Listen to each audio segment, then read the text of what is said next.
Assalamualaikum warahmatullahi wabarakatuh. Kembali lagi bersama saya Cindy Pradila. Kali ini saya akan menjelaskan tentang bioakustik dan biooptik. Selamat menyaksikan. Baiklah, yang pertama yaitu konsep getaran dan gelombang pada proses pendengaran manusia. Getaran suara yang ditangkap oleh telinga akan diolah oleh koklea dan diterjemahkan oleh otak. Gelombang bunyi yang masuk ke telinga bergerak ke saluran telinga luar dan gendang telinga. Getaran suara akan diteruskan ke tulang pendengaran dan sampai ke koklea. Sampai di koklea akan menggetarkan cairan limfe yang berakibat mengenai reseptor pendengaran. Rangsang suara diubah menjadi impuls dan diteruskan ke otak. Sesuatu bergetar dan menciptakan sebuah gelombang bunyi. Selanjutnya, gelombang bunyi ditangkap oleh daun telinga. Gelombang bunyi masuk ke dalam liang telinga.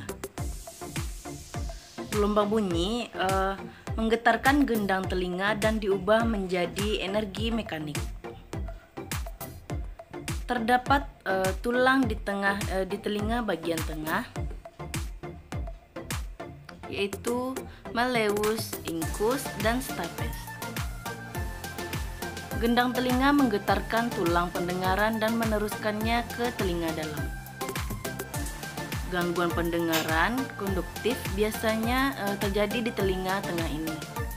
Getaran cairan di koklea atau rumah siput merangsang sel-sel rambut menghasilkan impuls bioelektrik.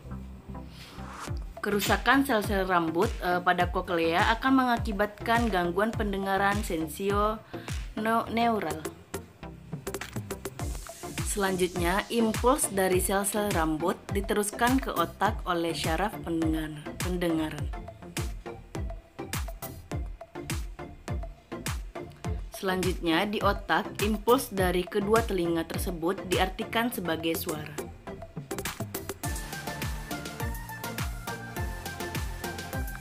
Selanjutnya kita masuk ke materi proses kerja alat bantu dengar pada manusia. Alat bantu dengar adalah perangkat elektronik kecil yang biasanya dipakai di dalam atau di belakang telinga untuk membantu memperbaiki pendengaran, pemahaman, komunikasi, suatu ucapan, dan kualitas hidup secara keseluruhan. Terlepas dari model dan ukurannya, semua alat bantu dengar memiliki komponen dasar yang sama, yakni mikrofon, amplifier, speaker, dan baterai. Bersama-sama keempat bagian ini membuat suara terdengar lebih keras dan lebih jelas bagi penggunanya. Sebagai gambaran, mikrofon berfungsi mengubah gelombang suara menjadi gelombang listrik untuk kemudian diteruskan ke amplifier yang bertugas sebagai pembesar volume suara hingga akhirnya sampai ke speaker yang ada pada bagian dalam telinga. Pembahasan berikutnya yaitu sistem sonar atau radar pada lumba-lumba, kelelawar, dan gajah. Yang pertama kita masuk ke sistem sonar atau radar pada lumba-lumba. Kantung udara endotesetes dianggap sebagai cerminan akustik.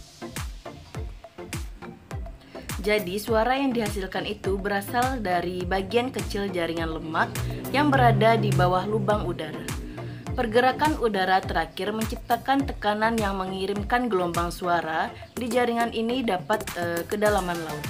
Ekolokasi memungkinkan mereka untuk mencari benda-benda di bawah air yang memancarkan gelombang suara.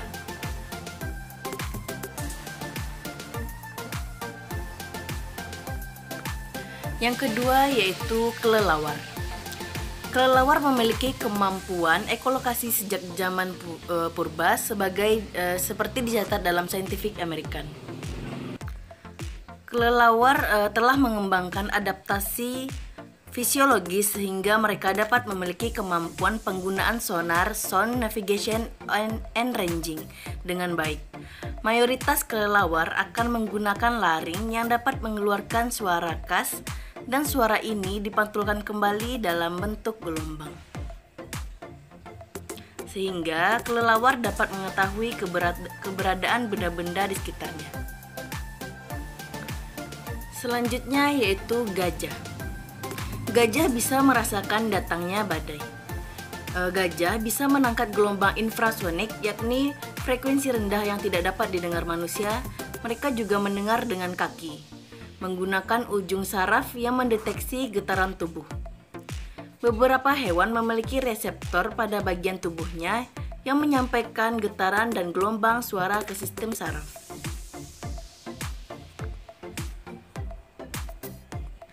Teknologi yang terinspirasi pada sistem sonar pada hewan ini yaitu Smart Chain, teknologi yang membantu penyandang tunanetra.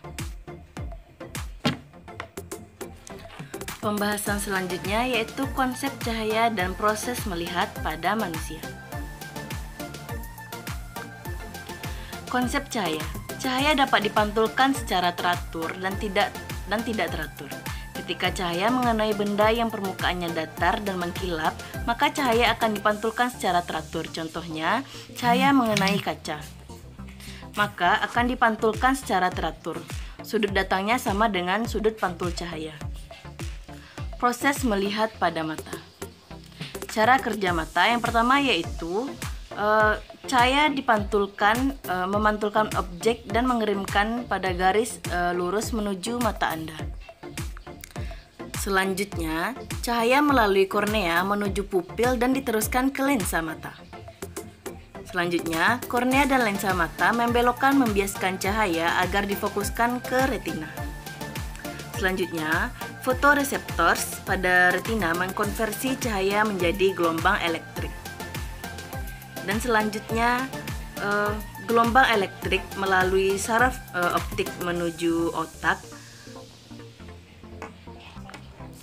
Otak memproses sinyal-sinyal itu dan menjadikannya sebuah bayangan atau image. Pembahasan selanjutnya yaitu konsep mata faset pada serangga.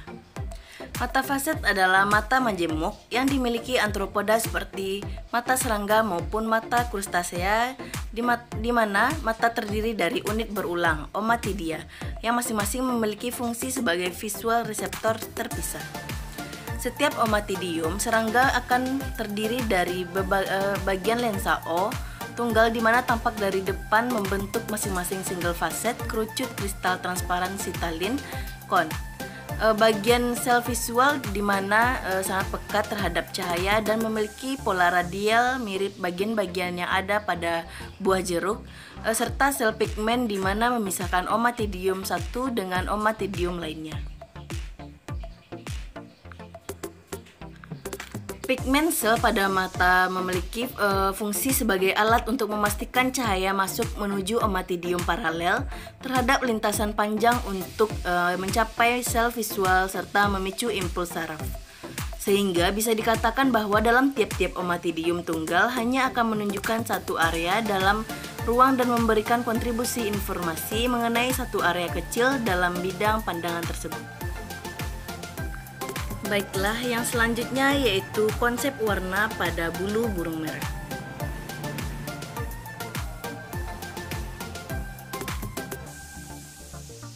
Bulu merah terdapat penjelasannya pada Quran Surat Al-Hasyr ayat 24 tentang keindahan bulu burung merak. Sel-sel batang yang mengandung melanin ini terpisah dengan ordre mikrometer sehingga permukaan bulu ini berfungsi sebagai kisi difraksi. Sebagai cahaya monokromatis jika dilewatkan pada kisi difraksi akan membentuk pola gelap terang. Namun jika cahaya polikromatis atau putih melewati kisi difraksi, cahaya tersebut akan terurai menjadi berbagai macam warna.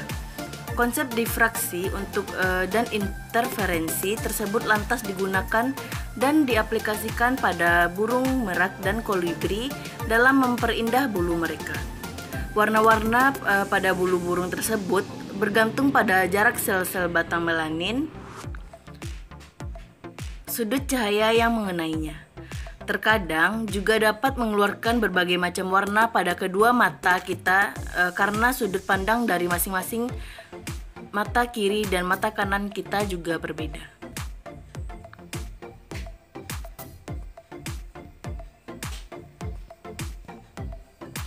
Oke, yang selanjutnya yaitu konsep mimikri pada bunglon.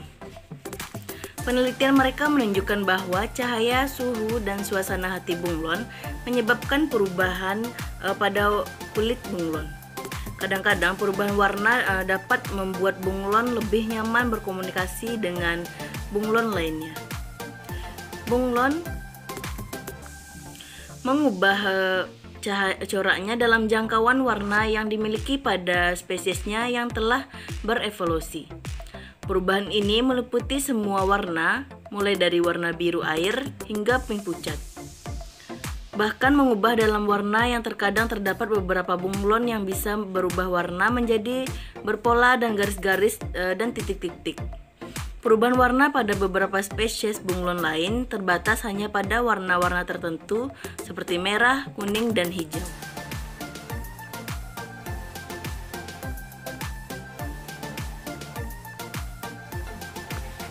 Ayat yang berhubungan dengan bioakustik dan biooptik yaitu Quran Surat As-Sajdah ayat 7 sampai ayat 9.